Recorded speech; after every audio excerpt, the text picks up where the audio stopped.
Ese ujya wibaza impamvu umuntu atandukanye n'inyamaswa? Ese ujya wibaza impamvu ibyaremwe byose, yaba ibyo tubasha kubonesha amaso ndetse n'ibyo tutabasha kubonesha amaso, byaremeye kutubera umuyoboro mwiza udufasha kuba mu buzima bufite intego nzima? Iyi nkuru y'umugabo wari uzwiho kunenga Imana, iyo yabonaga ibintu bimwe na bimwe mu buzima, yabifataga nk'ikimenyetso cy'uko Imana idatekereza neza cyangwa se itita ku byo yaremye. Ariko ibyamubayeho byamusigiye amasomo akomeye mu buzima, ngira ngo njye nawe twigane uyu munsi.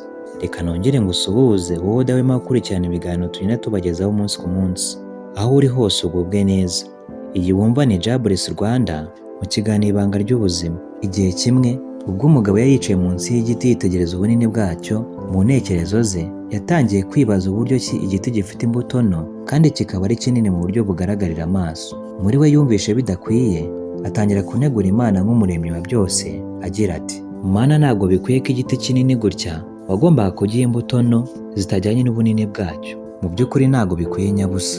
Ntibyatinze yahise yirambika munsi y'icyo giti atangira gusinzira. Nyuma y'umwanya muto aryamye, umuyaga mwinshi wajunguje icyo giti, urubuto ruhanuka rwikubita mu ijisho ry'uwo mugabo, ashidukira hejuru ari nako aribwa muri iryo jisho. Nuko afata urwo rubuto ararwitegereza cyane, arongera aterura amagambo agira ati, Nyagasani, ko urubuto rubaye ruto, iyo ruza kuba runini wabigenze bite? Wa mugabo waneguraga Imana ayinegurira kuba yarafashe igiti kinini ikagiha imbuto nto kandi ari kinini mu buryo bugaragara, yatangiye noneho gushimira Imana agira ati, warakoze Nyagasani kuba warahaye iki giti imbuto nto, kuko urubuto runguye mu jisho iyo ruza kuba ari runini mu by'ukuri ruba rurime.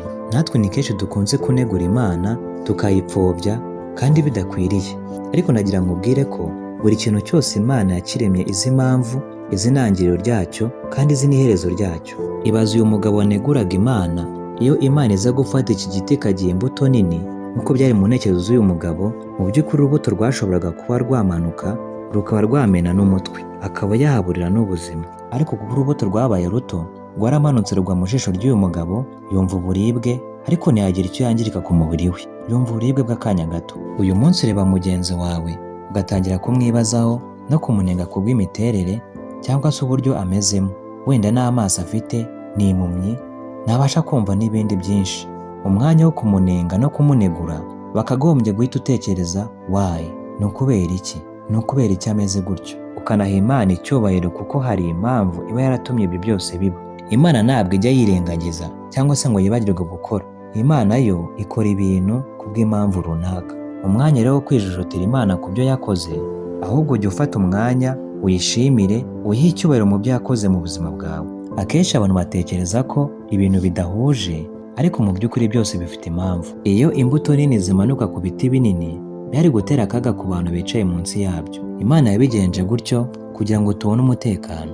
Muri ubu buzima hari igihe duca imanza tugendeye ku byo tubona bidahuye n'ibyo twifuza, ariko tukirengagiza yuko Imana ibona bitandukanye nk'uko twe tuyibona nk'abana b'abantu. Uyu mugabo yibwiraga ko yumva neza kurusha Imana, yaje gusobanukirwa ko ubwenge bwe bufite aho bugarukira. Natwe rimwe na rimwe twibwira ko twakora ibintu neza kurusha abandi cyangwa se kurusha Imana, ariko hari byinshi tutabasha gusobanura. Impamvu tugerageza gukora cyane ariko umusaruro ntuzamuke nk'uko twabitekerezaga, cyangwa se impamvu umukene muri bike afite agira ibyishimo ariko umutunzi ntabone amahoro n'ibyishimo bikabura. Ntabwo buri gihe ikintu kinini ari cyo gikomeye.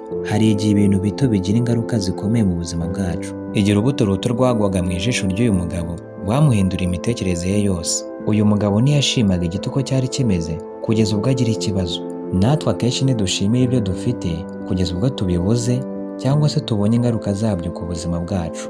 Urugero, umuntu agira amagara mazima akibwira ko ntacyo bimubwiye, ariko yarwara akabona agaciro k'ubuzima. Nubwo hari byinshi tutasobanukirwa mu buzima, ariko ntibivuze ko Imana yibeshya. Nk'uko umuntu adashobora kubona inyuma y'umusozi, ariko Imana ikabasha kuhareba. Ibi byakatwigisha gushimira Imana muri byose, tukareka kuyicira imanza ku buryo tutabashije gusobanukirwa, ahubwo tukemera ubushake bwayo gukorera muri twe, kuko nibwo tuzabasha gusobanukirwa ibyo tutabasha gusobanukirwa uyu munsi. Ariko ndagira ngo ubwire uyu munsi, nta kintu Imana ikwima cyari ngombwa mu buzima bwawe, ahubwo ikikwima kuko ibona ko cyari kurimbura ubuzima bwawe. Kuva uyu munsi tangira wige gushimira Imana, uyihe icyubahiro ku bw'ibyo yakoze mu buzima bwawe. Waba ukize cyangwa ukennye, imbere y'Imana buri kimwe cyose kiberaho impamvu. Niyo izaho igomba gukubita ukababara, kandi ni nayo izaho igomba gukubita ugaseka. Reka nongere ngushimire wowe twabanye kuva ku ntangiriro kugeza ku musozo. Iyi wumva ni Jobless Rwanda mu kiganiro Ibanga ry'Ubuzima. Reka nkwibutse gukora subscribe, ukore like, ujye hasi muri comment udusangize icyifuzo cyangwa se igitekerezo cyawe, kandi niba wumvise iki kiganiro hari icyo kigufashije mu buzima bwawe, ugisangize inshuti n'abavandimwe. Imana ibahe umugisha.